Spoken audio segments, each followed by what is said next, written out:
예, 오늘 사사기 15장이 되겠습니다. 예, 15장 1절로 봉독합니다.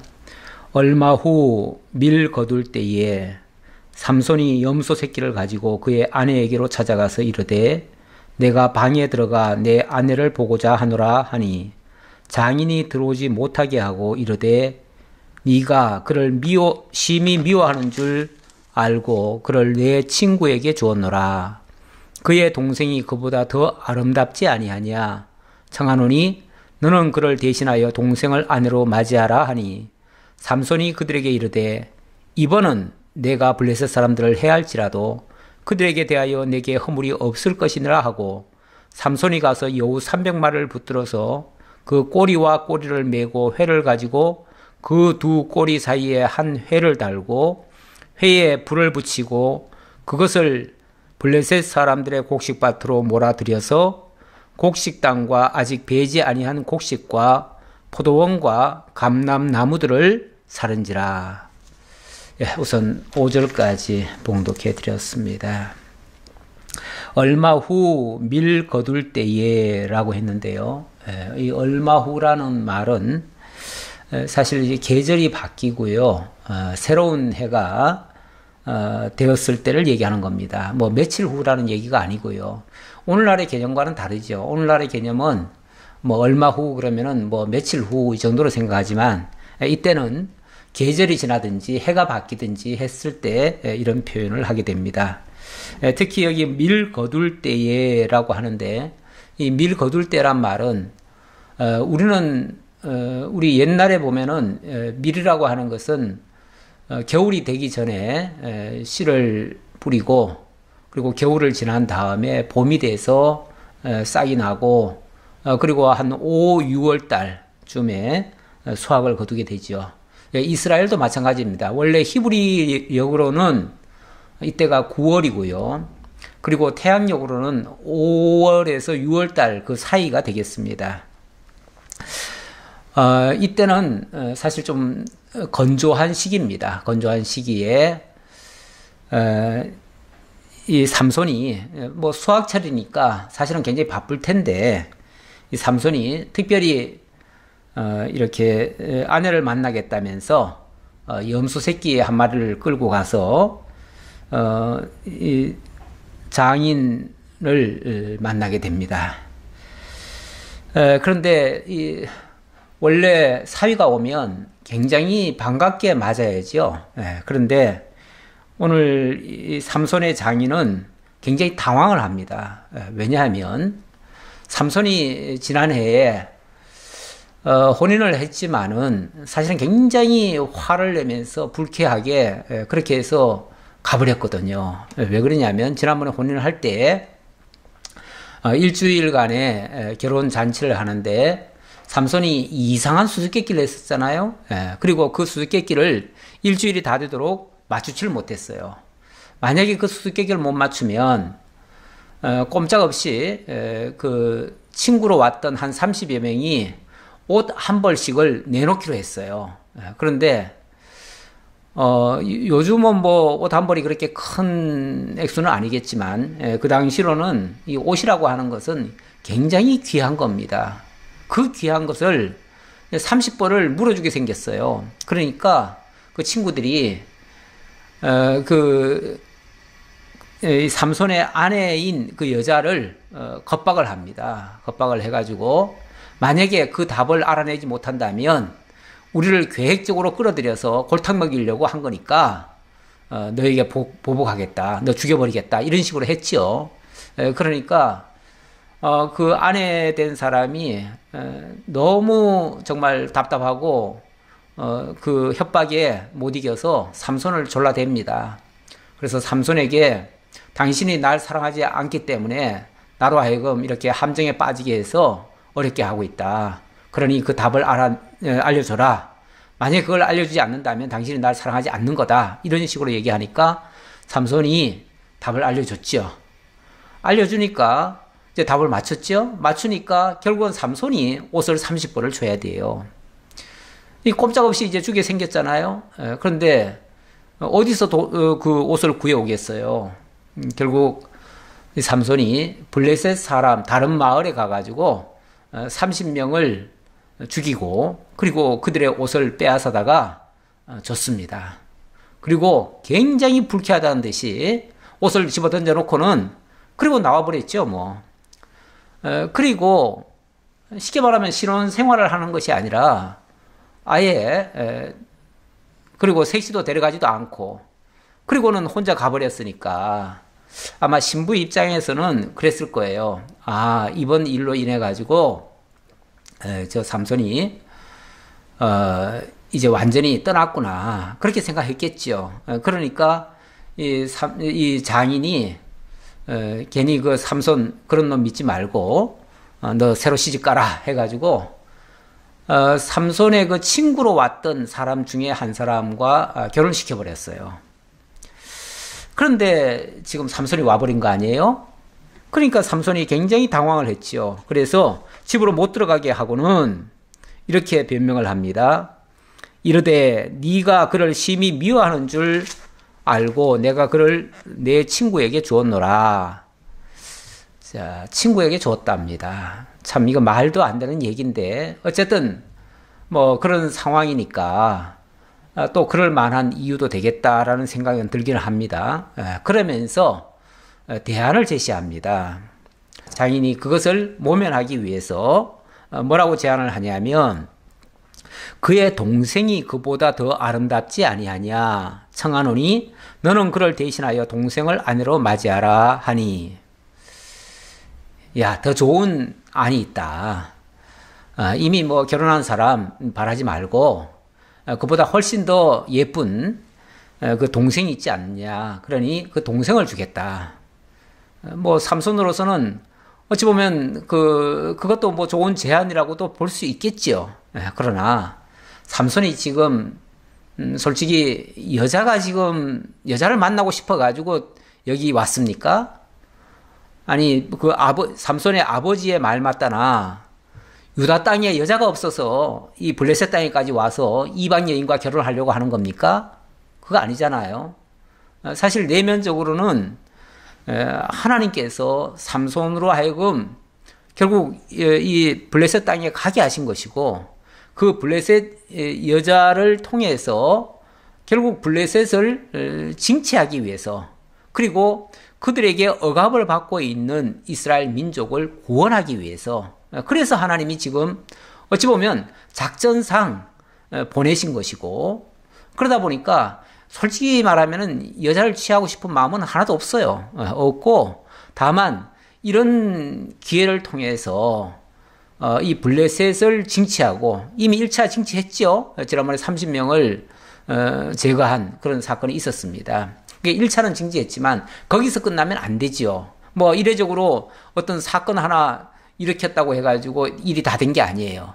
궁극적으로는 이스라엘 민족을 그 블레셋으로부터 구원을 해내야 돼요. 구원을 해내려면은 이게 굉장한 갈등 구조가 이루어져야 그런 사건도 만들어지는 거예요.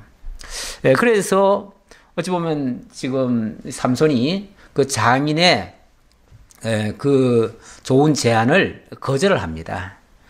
거절하고 3절에 보니까 삼손이 그들에게 이르되 이번은 내가 블레셋 사람들을 해할지라도 그들에게 대하여 내게 허물이 없을 것이니라 하고 이번 사건을 통해서는 이건 명백한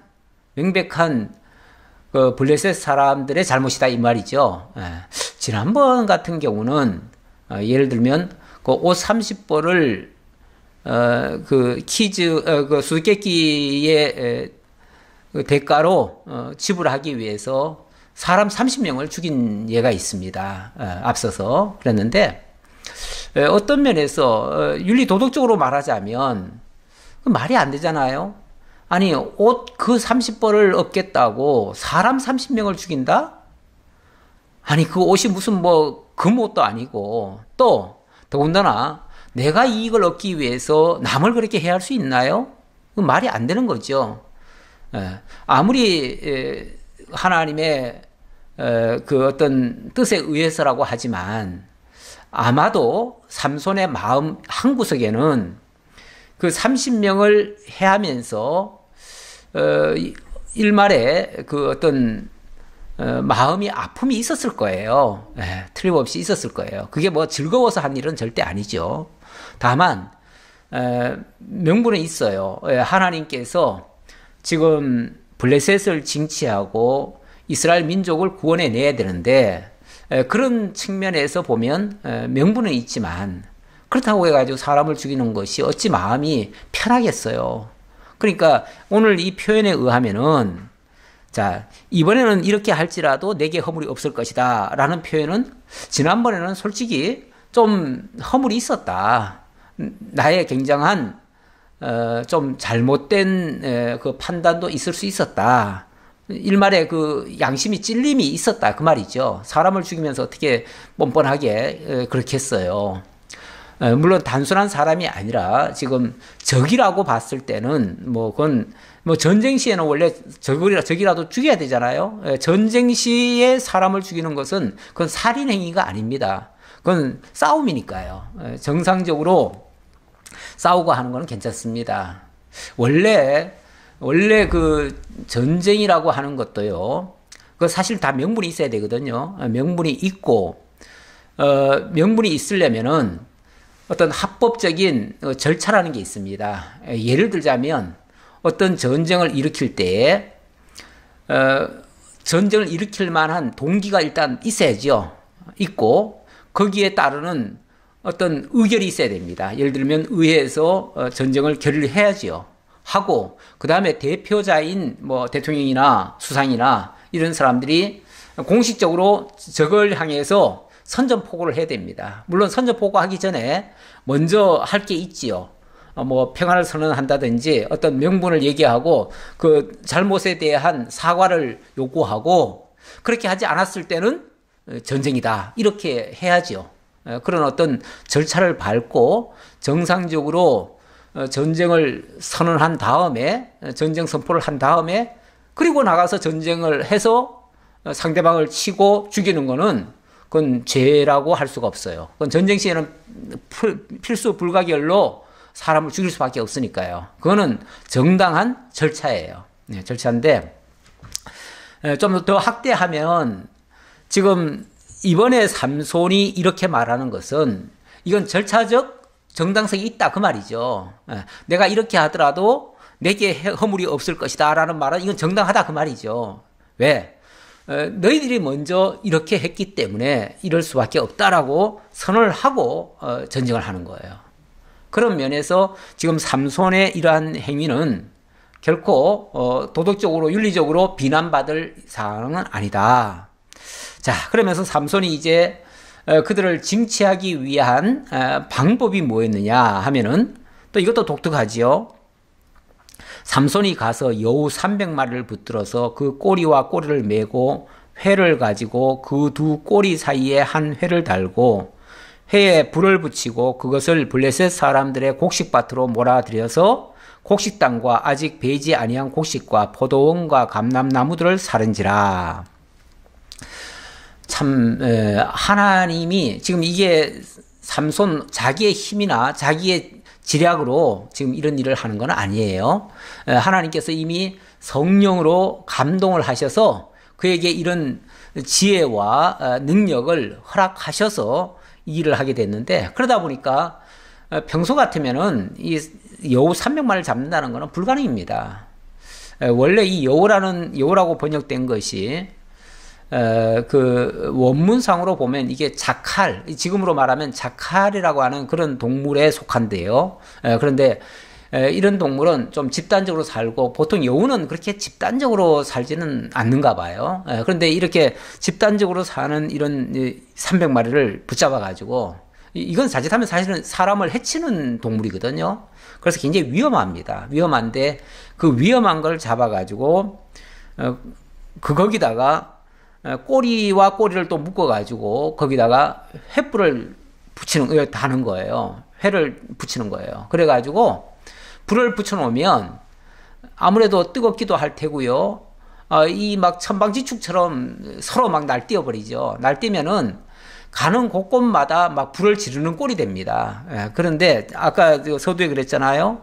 지금 시기가 바로 추수기라고요. 예, 밀을 수확할 그 추수기인데 이때는 굉장히 건조합니다. 건조하기 때문에 만약에 그 불이 지나다니기만 하면 지나다니는 곳곳마다 온통 들판이 다 불바다가 돼버리는 거죠.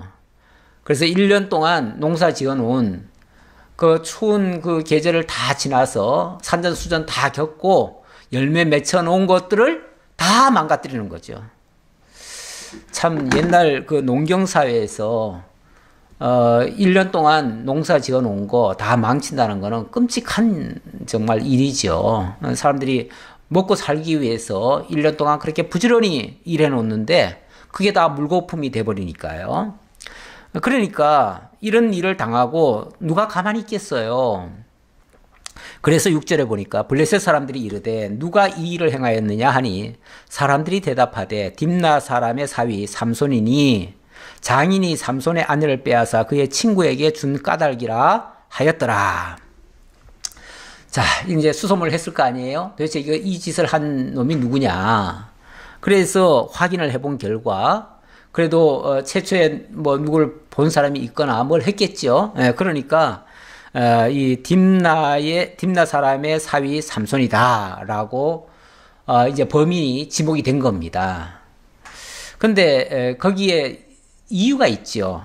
그냥 뭐 덮어놓고 막 한 거 아니고 블레셋 사람에게 그의 아내를 쉽게 말하면은 팔아버렸다. 이런 식으로 이제 얘기를 하니까 그거는 명백히 잘못한 거죠. 그러니까 즉각 뭐 보복을 한다기보다는 일단 그렇게 한 그 삼손을 잡아야 되겠다라는 생각이 든 거죠. 자, 그래서 일단은 그 잘못을 한 사람이 물론 삼손이 결정적으로 지금 자기네들에게 해를 끼쳤지만 그 원인은 그 딥나 사람의 장인, 그 장인과 그의 딸, 시집을 결국은 2번 간 그 여자의 잘못이란 말이에요. 그러니까 사람들이 일단 그 집부터 몰려갔어요. 가가지고 그 집에 불 싸지르고 그리고 그 집에 그 2 원흉들을 쉽게 말하면은 다 불살라서 죽여버렸어요. 사실 이거는 화에다가 화를 더 키우는 거죠. 원래 이 전쟁이라고 하는 게 모든 전쟁, 뭐 국지적인 전쟁이야, 지역적인 전쟁이야, 사소한 다툼에서부터 출발해서 그냥 거기서 일이 끝나고 싸움으로 끝나죠. 싸움에서 끝나는데 이게 이제 점점 커지기 시작하면 국지전이 아니라 전면전이 돼버리죠. 이렇게 돼서 이제 민족 대 민족의 싸움으로 발전이 되는데 그런 것들 전쟁이라고 그러죠. 자, 이제 일이 여기서 끝나는 게 아니고요. 자, 7절. 삼손이 그들에게 이르되 너희가 이같이 행하였은즉 내가 너희에게 원수를 갚고야 말리라 하고. 자, 보세요. 처음에는 자기 아내를 그 블레셋 다른 사람에게 줬다는 것이 하나의 그 빌미가 됐죠. 삼손이 공격하는 빌미가 됐어요. 자, 빌미가 돼서 그거에 따르는 징치를 일단 다 불로 싸지르는 그 일을 한 거예요. 어찌 보면 불로 싸지르니까 거기에 대응해서 불로 또 싸지른 거예요. 자, 그랬는데 두 번째는 처음에는 이제 그 아내를 준 것 때문에 그렇게 했죠. 아내를 준 것 때문에 그렇게 했는데 두 번째는 이제 그쪽에서 더 크게 보복을 한 거 아니겠어요? 불을 싸질러 가지고 결국은 이미 뭐 아내를 잃은 아내, 이미 또 출가해버린 아내이긴 하지만 그래도 일단은 결혼을 했으니까 법적으로 말하면은 삼손의 아내란 말이에요. 근데 삼손의 아내를 그리고 삼손의 장인을 다 불사질러 버렸잖아요. 이것도 하나의 또 명분이 되는 거예요. 그러니까 삼손이 그 얘기를 하는 거예요. 너희가 이같이 행하였은즉 내가 너희에게 원수를 갚고야 말리라. 이거는 원수다 그 말이에요. 원수다. 지난번에는 한 개인의 실수라 이렇게 말할 수 있지만 지금은 이제 공식적인 너희들은 다 원수가 돼버렸다. 거기에 한두 사람이 싸질렀겠어요? 아마 그 사람들이 떼거지로 몰려와서 싸질렀죠. 나중에 보면 한 천여 명이 이렇게 보복하다가 그들이 다 몰살을 당하는데 결국은 한 천여 명이 지금 이렇게 그 연약한 삼손의 아내를 다 불사지르고 죽여버렸단 말이에요. 그러니까 이거에 대한 공식적인 이제 보복을 원수로 여겨가지고 보복하겠다. 적으로 규정하겠다. 그 말이죠. 삼손이. 자, 그러면서 블레셋 사람들의 정강이와 넓적다리를 크게 쳐서 죽이고 내려가서 에담 바위 틈에 머물렀더라. 아마 여기 뭐 다 죽였다는 얘기는 아닌데 아마 그렇게 한 뭐 불사질은 그 몇몇 사람들이겠죠. 일단 그 사람들부터 죽였습니다. 그 불사질은 그 사람들을 일단 제거를 하고 어쨌든 또 살인사건이 난 거 아니에요? 그러면 분명히 틀림없이 또 그 민족들이 다 들고 일어날 거고 그래서 일단은 삼손이 그 일을 해놓고는 도망을 쳤어요. 어디를 도망쳤냐면 에담 바위 틈에 머물렀더라. 이제 유다 땅으로 도망을 온 거예요. 자, 그랬더니 9절 이에 블레셋 사람들이 올라와 유다의 진을 치고 레히에 가득한지라. 이 레히라고 하는 지명입니다. 지명에 지역에 블레셋 사람들이 많이 올라왔어요. 올라와가지고 진을 쳤답니다. 그러니까 아예 공격을 할 태세를 갖췄다 그 말이죠. 진을 쳤다는 말은 공격을 할. 그래서 여차하면 만약에 말 안 들으면 너희 이 마을을 다 쑥대밭 만들어 버리겠다. 이 지역을 완전히 다 초토화 시켜버리겠다. 이런 식으로 와서 지금 협박을 하고 있는 거예요. 유다 사람들이 깜짝 놀랐지요. 이게 웬일이냐. 왜 갑자기 저 블레셋 민족들이 다 달려와가지고 우리를 이렇게 에워싸느냐. 큰일 났죠. 그래서 10절 유다 사람들이 이르되 너희가 어찌하여 올라와서 우리를 치느냐. 도대체 무슨 영문이냐. 그들이 대답하되 우리가 올라온 것은 삼손을 결박하여 그가 우리에게 행한 대로 그에게 행하려 함이로라 하는지라. 우리가 올라온 이유는 뭐 너희들 전체를 다 공격하려고 온 건 아니고 일단은 그렇게 한 그 범인 그 삼손을 잡아다가 끌고 가가지고 그들을 그를 이제 뭐 신문을 하든지 뭘 하든지 해가지고 그 죄값을 받아내겠다 그 말이죠. 그냥 단순히 죽여버리겠다가 아니라 단순히 죽여버리는 건요 크게 징치하는 게 아니에요. 아니 뭐 그 많은 악을 저질렀는데 그냥 확 죽여버리면 그게 뭐 죽음으로 끝나버리면 얼마나 허무해요. 진짜 보복을 하려면 잔인하게 고통을 주고 오래 붙들고 있으면서 그를 아주 막 괴롭혀야지요. 그렇게 하려면은 일단은 산 상태에서 잡아다가 꽁꽁 묶어가지고 꼼짝 못하게 하고 그리고 끌고 가야지요. 그렇게 할 계획을 가지고 왔다 그 말이죠. 그랬더니 유다 사람 3,000명이 에담 바위 틈에 내려가서 삼손에게 이르되 너는 블레셋 사람이 우리를 다스리는 줄을 알지 못하느냐? 네가 어찌하여 우리에게 이같이 행하였느냐 하니 우선 거기까지 봅시다. 유다 사람들 입장에서 큰일 났어요. 만약에 이 삼손을 그들의 원대로 삼손을 잡아주지 않으면은 꼼짝없이 이 마을이 초토화되게 생겼어요. 왜냐하면 몰려온 사람이 한두 사람이 아니에요. 한 1,000여 명이 몰려왔어요. 근데 이 유다 사람은 지금 3,000명이라는데 아마 그 지역이 전부 다 한 3,000명이 다 사는 그런 동네인가 봐요. 그러니까 작은 동네가 아니죠. 뭐 우리로 말하면은 뭐 한 면 소재지나 그 이상 되겠지요. 그 정도로 제법 큰 동네가 되는데 자 그런 곳에 몰려와서 막 이렇게 지금 죽이겠다고 쉽게 말하면 삼손 내놓으라고 이렇게 하고 있으니 만약에 이것을 안 들어줬다가는 지금 큰일 나게 생겼어요. 그러니 유다 사람들이 삼손한테 와가지고 도대체 너 왜 그런 미친 짓을 했느냐. 지금 아니 블레셋이 지금 우리를 지금 다스리고 있는 중인데 우리가 지금 블레셋의 속국이 돼버렸는데 우리가 힘이 없어가지고 아니 힘이 없는 속국이 힘 있는 자를 건드려 놓으면 뭐가 됩니까? 그러면 완전히 초토화가 돼버리죠.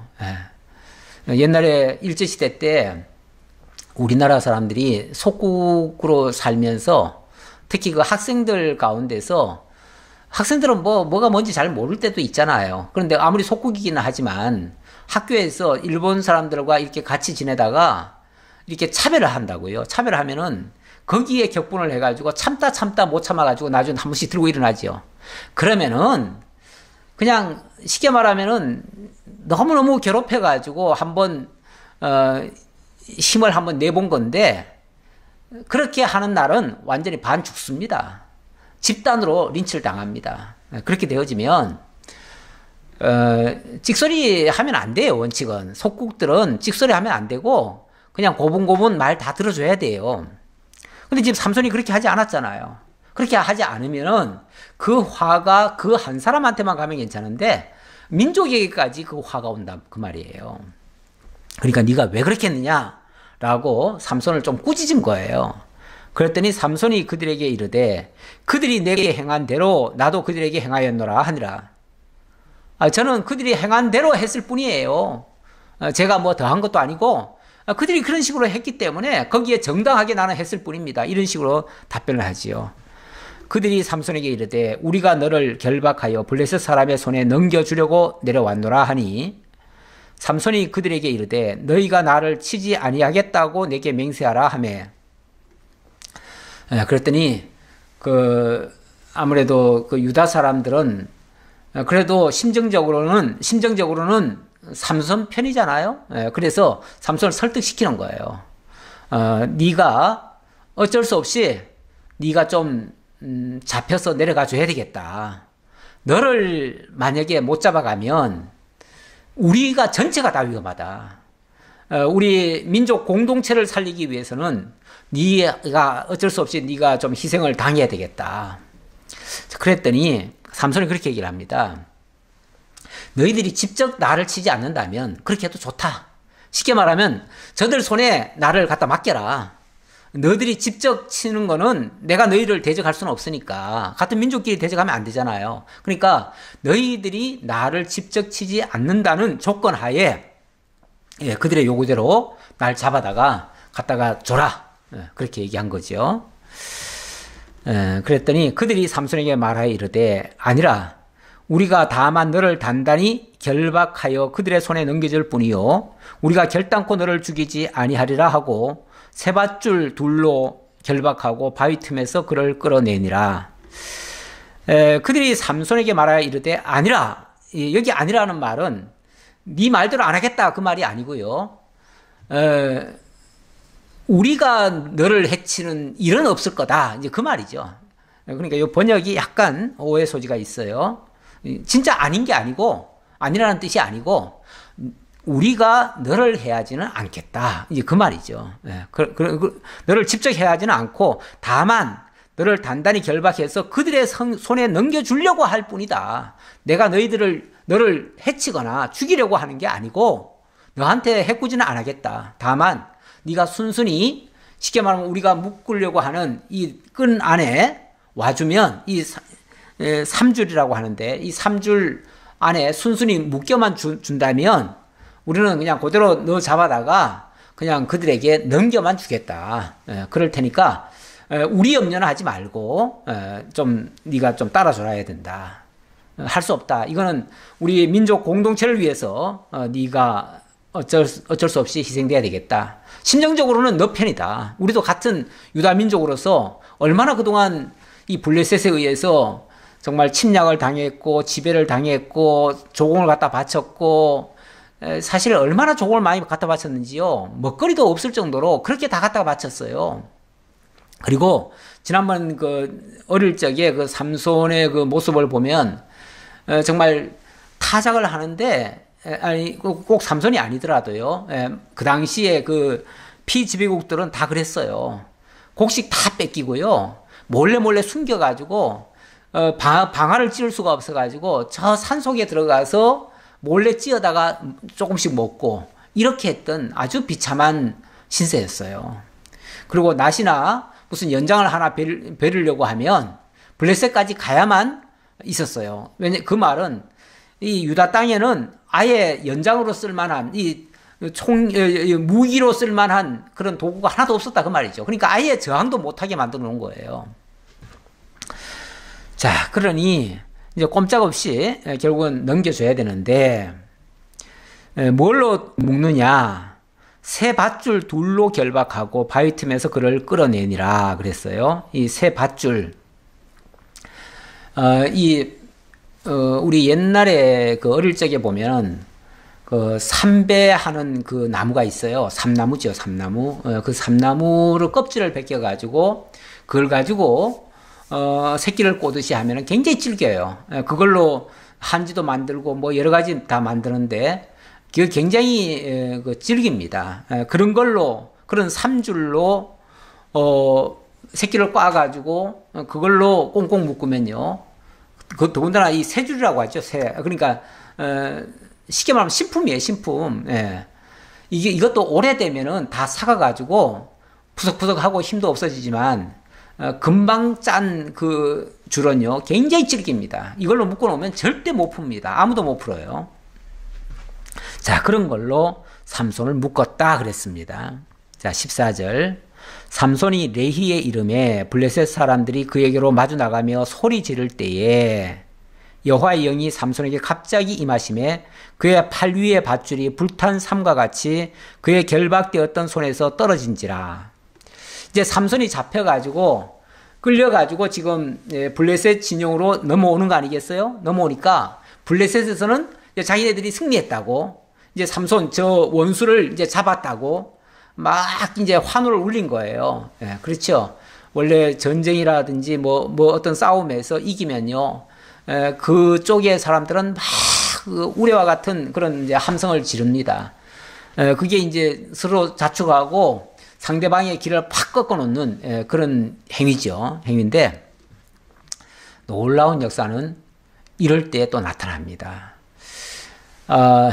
사실 평탄하고 좋을 때는요, 하나님의 역사를 기대할 수가 없어요. 근데 위기적인 어떤 절망적인 그런 상황 앞에서 하나님의 놀라운 역사는 나타나기 시작해요. 자, 지금도 보니까 이렇게 삼손이 끌려 나와서 적에게로 지금 넘겨지는 거 아니겠어요? 넘겨지면 이 꼼짝없이 이제 죽는 거죠.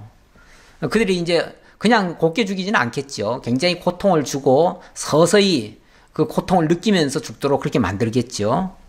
자, 그런데 갑자기 여호와의 영이 삼손에게 임했다 그랬습니다. 임하니까 하나님의 영에, 성령에 의해서 꽁꽁 묶여져 있던 그 삼줄이 마치 불탄 삼같이, 그렇죠. 아무리 질긴 삼이라 해도 그게 만약에 불에 타버린다든지 이렇게 되어지면 이거는 완전히 푸석푸석해지죠. 다 쉽사리 그냥 끊어져 버리죠.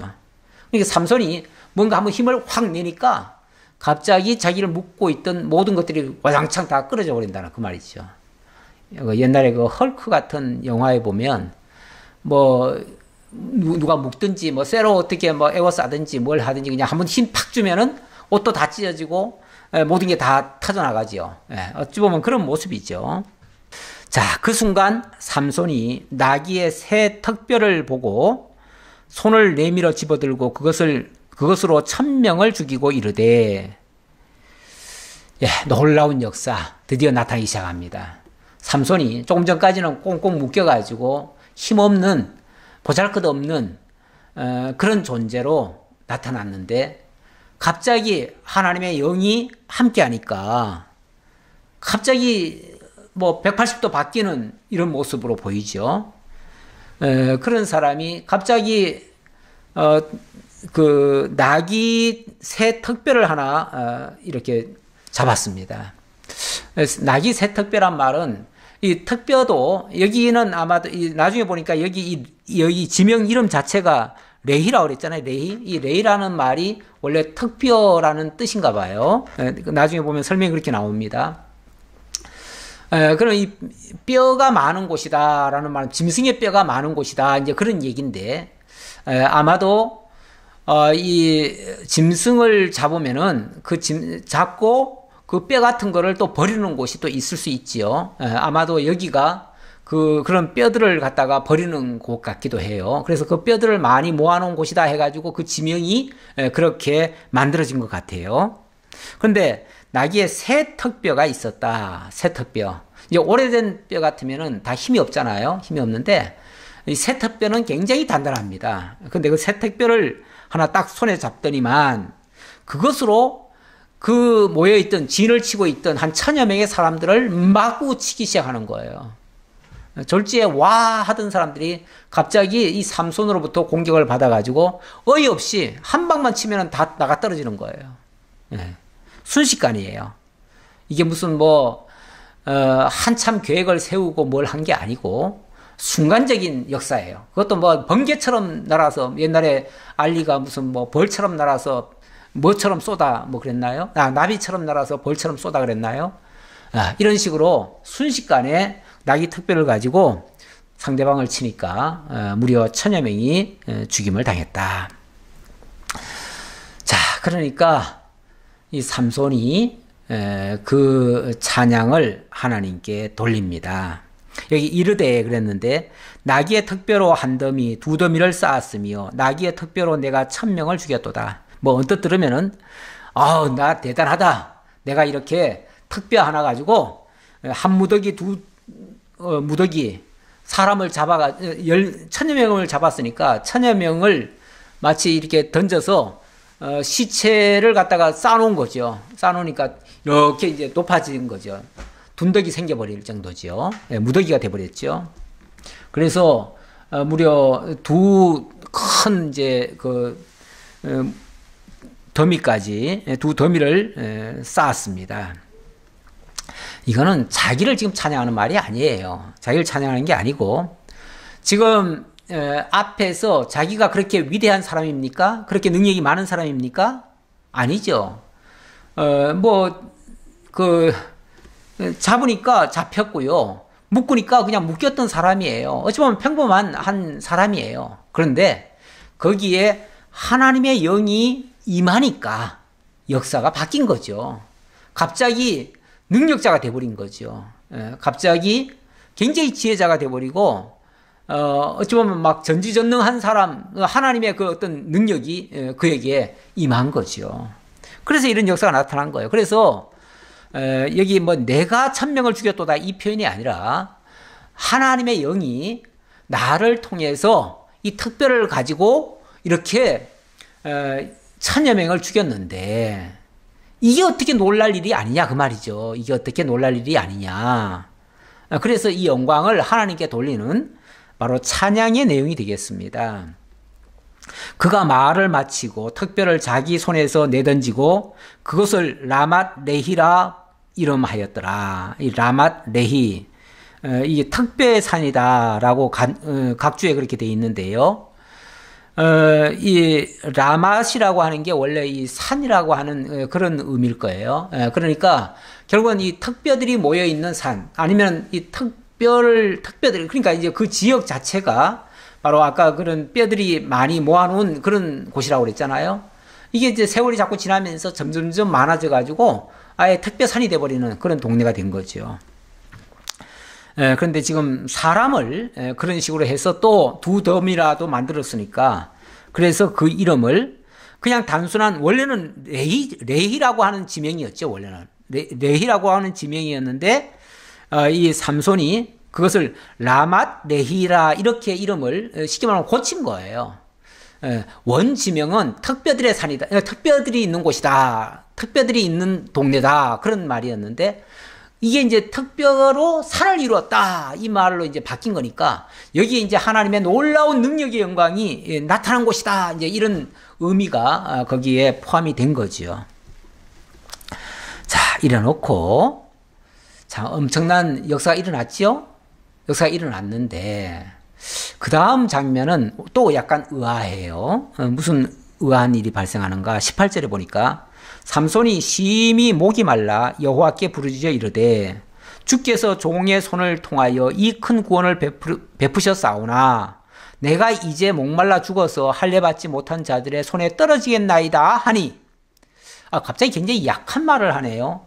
아까는 굉장히 정말 위대한 능력을 행사한 그야말로 장군의 모습이고, 정말 하나님은 아니지만 하나님의 하실 일을 행한 그런, 남들이 봤을 때는 정말 전지전능한 모습같이 그렇게 행사한 사람이 갑자기 너무너무 연약한, 너무 정말 마음도 약한 그런 모습을 지금 보여주잖아요. 나 하마터면 나 자칫하면 나 죽겠어요. 그 말이잖아요. 죽겠어요. 나 뭐 죽겠어요 정도가 아니죠. 이제 나는 죽을 것이고 죽으면은 할례받지 못한 자들의 손에 넘겨져서 이제 부관 참시당할 거다. 이제 그 얘기죠.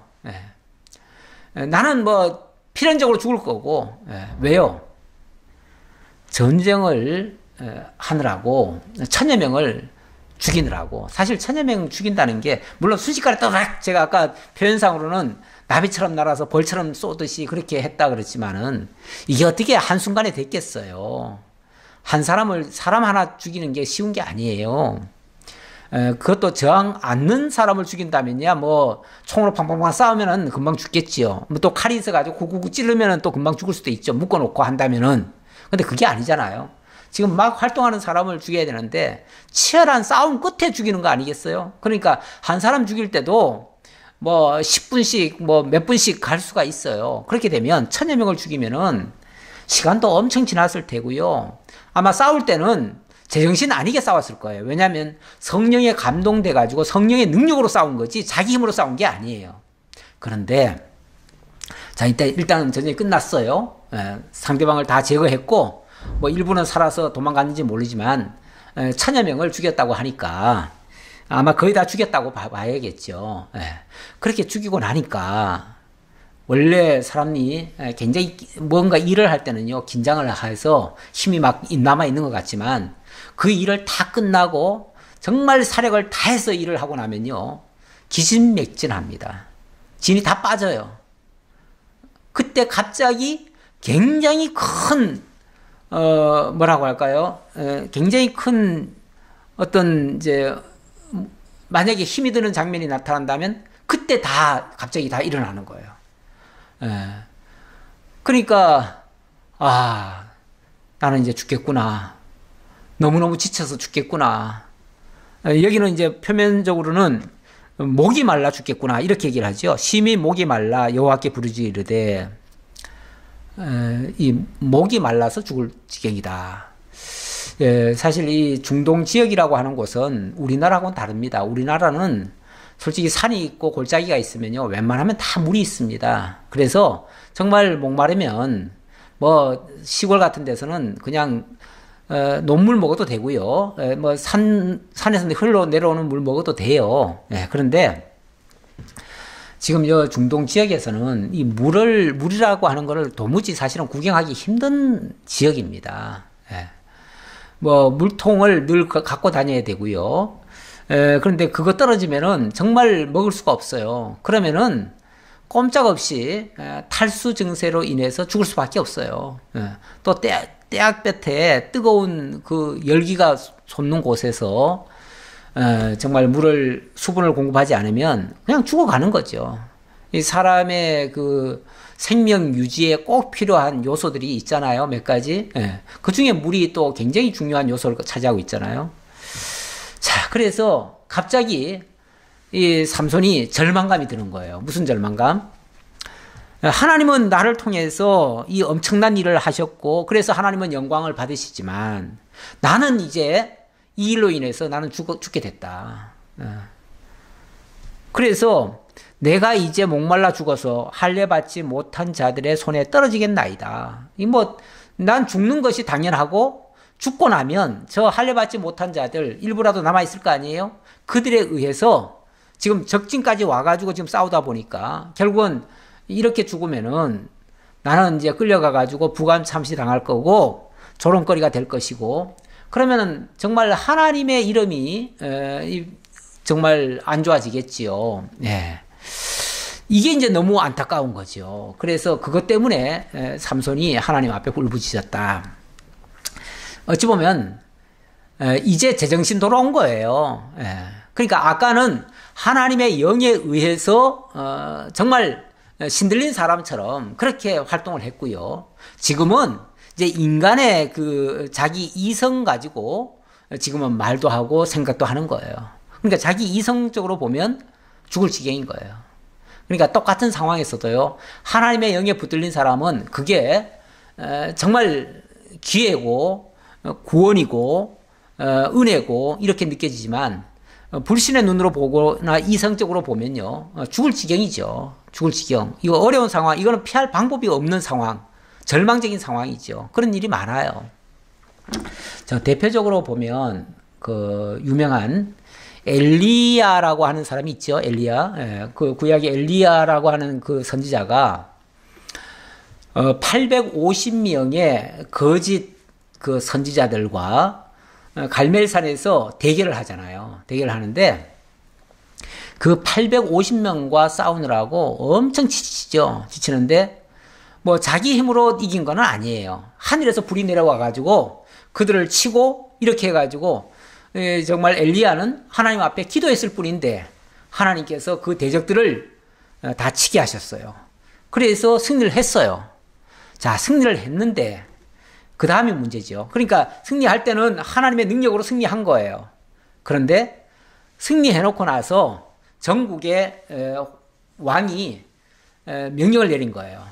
누구든지 엘리야를 보는 사람은 다 죽여라. 이런 식으로 명령이 떨어지니까 할 수 없이 이 엘리야가 산으로 도망갔잖아요. 도망가서 굴 속에 숨어 있습니다. 숨어 있는데 물론 하루 이틀이야 숨어 있었겠죠. 곱게 숨어 있었을 텐데 사흘, 나흘, 열흘 뭐 이렇게 한참 지나니까 이제 먹거리도 없고요. 물도 없고요. 아무도 도와주는 이도 없고요. 그리고 그렇게 숨어 있다 보면요. 정말 하나님도 버린 것 같아요. 하나님도 버린 것 같아요. 그러니까 그때 이제 제정신 가지고 얘기하는 거예요. 자기 정신. 여기 제정신이란 말은 좋은 의미가 아니에요. 사람의 이성적인 생각으로 그러는 거예요. 하나님, 이만하면 제가 하나님께 쓰임도 받았고 할 만한 일을 다 했으니까 이제 그만 날 데려가십시오. 나 차라리 이렇게 살 바에는 빨리 죽는 게 낫겠습니다. 고통이라도 좀 줄여주십시오.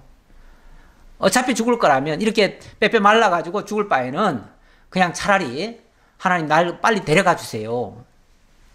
이렇게 절망 같은 기도를 합니다. 사람이 이렇게 갇혀 있거나 어떤 출구가 안 보이면요, 누구든지 다 절망합니다. 누구든지 힘들어해요. 네.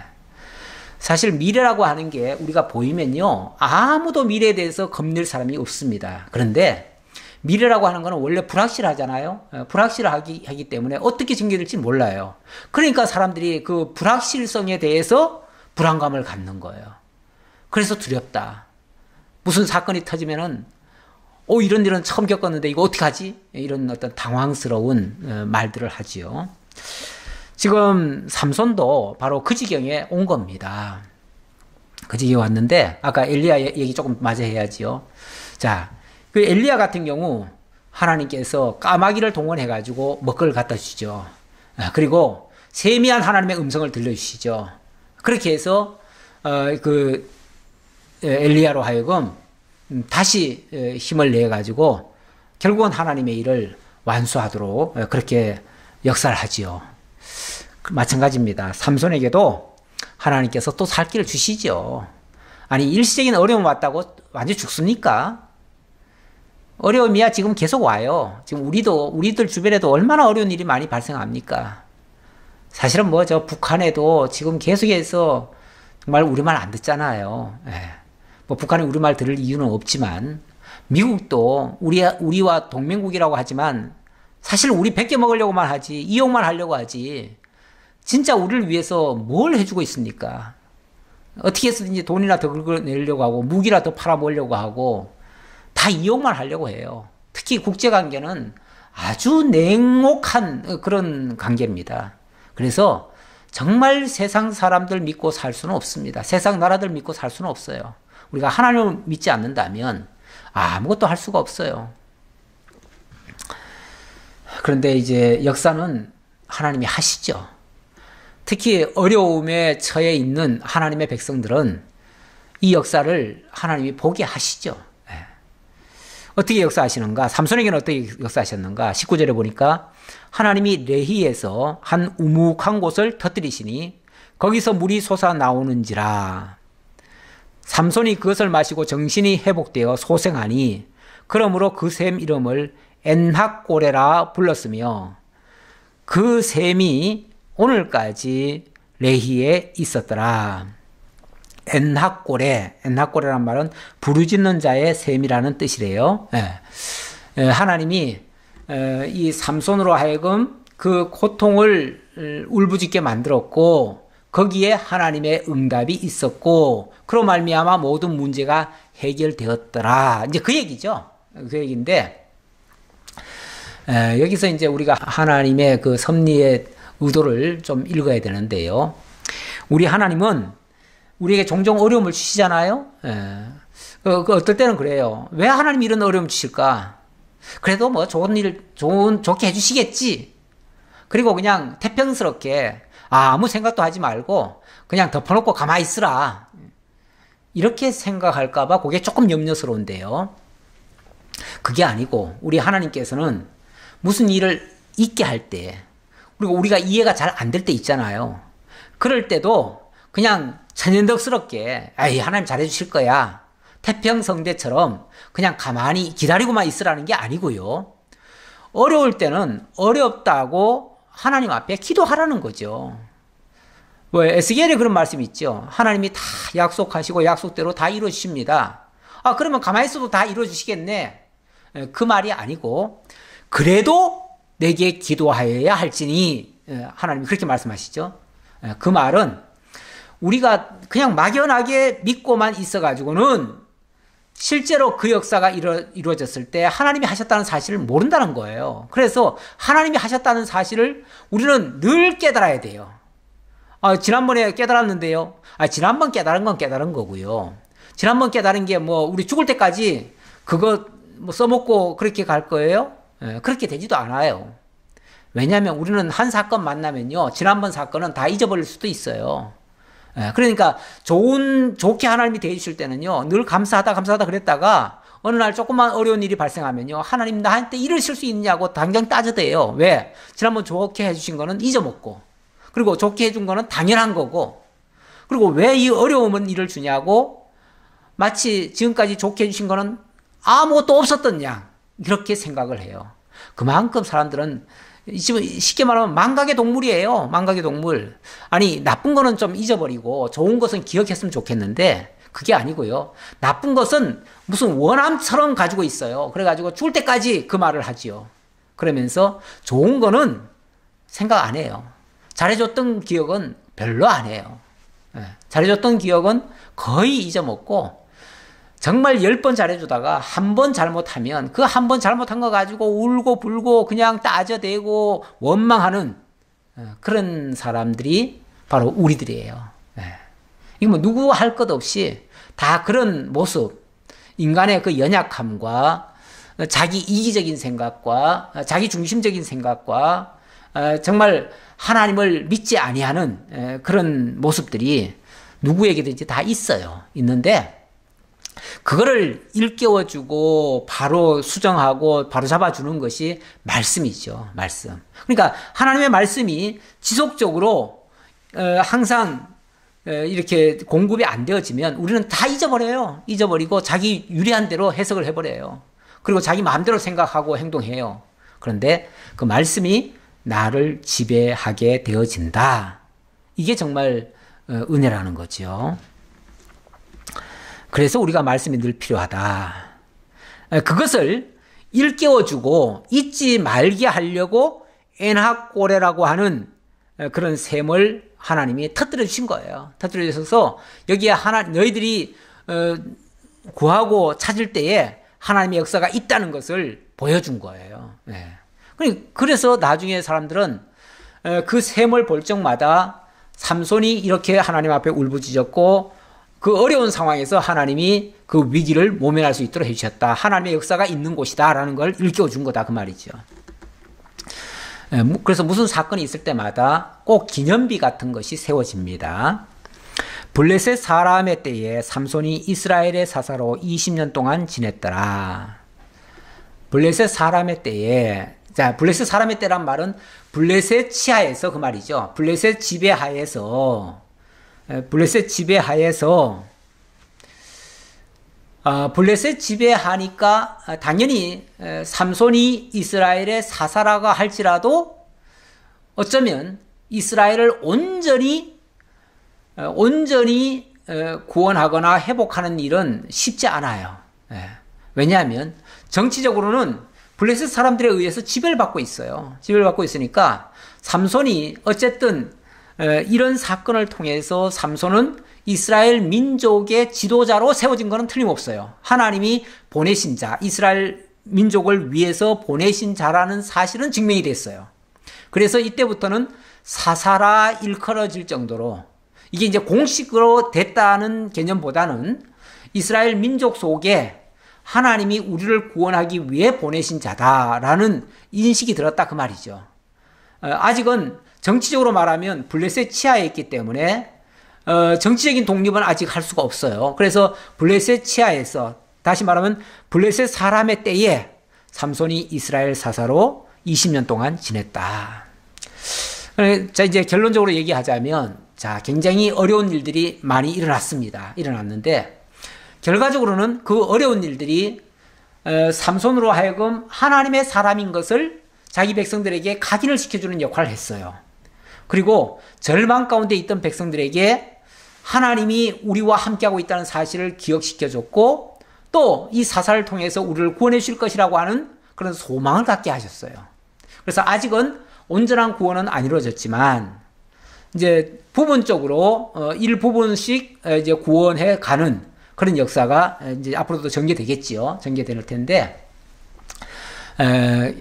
결과적으로 하나님은 이런저런 어려운 사건들을 통해서 하나님의 능력의 영광을 보이시고, 그리고 당신을 의지하게 만드시고 마침내 구원해 주시는 여호와이심을 알게 하십니다. 그래서 믿고 경외하도록 하신다는 사실 명심하시길 바랍니다. 기도하겠습니다. 아버지 하나님 감사합니다. 우리 하나님 저희들을 너무나 사랑하셔서 오늘 삼손과 함께 하신 하나님께서 지금도 저희와 함께 하고 있다는 사실을 일깨우셔서 감사합니다. 삼손 시대에 그 대적들이 많았고 그럴 때마다 어려운 일을 만나면 절망 같은 상황에 놓일 때도 있었습니다. 그러나 그럴 때마다 오히려 하나님의 놀라운 능력의 영광이 나타났고 그 결과 정말 하나님의 살아계심을 기억하고 하나님을 경외하는 자리로 백성들도 나아갔음을 깨닫게 됩니다. 오늘 우리들에게도 정말 대내외적으로 어려운 일들이 많이 발생하고 있습니다.